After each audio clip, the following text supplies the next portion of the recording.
টি-20 সিরিজের আগে অনুশীলন করেছে বাংলাদেশ দলের ৬ ক্রিকেটার। বুধবার পাল্লেকেলেতে ছিলেন নাসুম, নাইম শেখ, সাইফুদ্দিন, শেখ মেহেদী, শরীফুল ও রিশাদ হোসেনরা।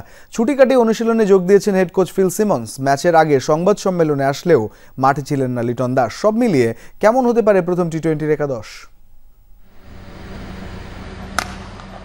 টেস্টের পর ওয়ানডেতেও ব্যর্থতা, এরপর বাংলাদেশের সামনে এবার টি-20 পরীক্ষা। সেই পরীক্ষার আগেই বিশ্রামে কাটিয়েছেন ওয়ানডে একাদশে থাকা ক্রিকেটাররা। বুধবার ফ্লাডলাইটের আলোয় অনুশীলন করেছেন টি-20 স্কোয়াডের ৬ ক্রিকেটার।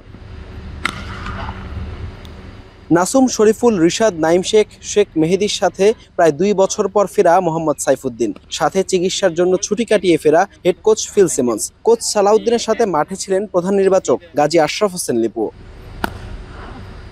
সবশেষ ওয়ানডের পর প্রথম টি-20 একাদশে দেখা যাবে বেশ কিছু পরিবর্তন। ভিন্ন সংস্করণ হলেও ওপেনিংয়ে তানজিদ তামিমের সাথে জুটি বাঁধবেন পারভেজ ইমন। ৩-এ থাকছেন অধিনায়ক লিটন কুমার দাস। এরপর ৪-এ তাওহিদ হৃদয় ও ৫-এ খেলার সম্ভাবনা রয়েছে শামীম পাটোয়ারির।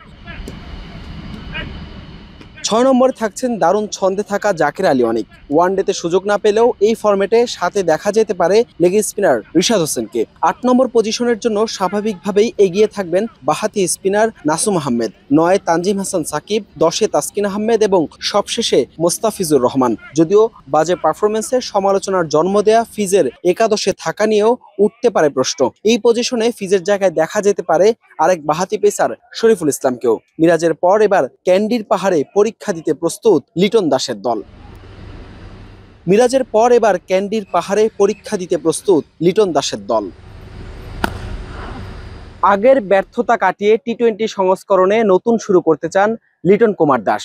যে বার্তা দিয়ে ওয়ানডে ফরম্যাটে ভরাডুবি দেখেছিল মেহেদী হাসান মিরাজ, সেই ফরম্যাটেই সমালোচিত লিটন কুমার দাসের ভাগ্যে এবার কি অপেক্ষা করছে এই টি-20 ক্রিকেটারদের নিয়ে?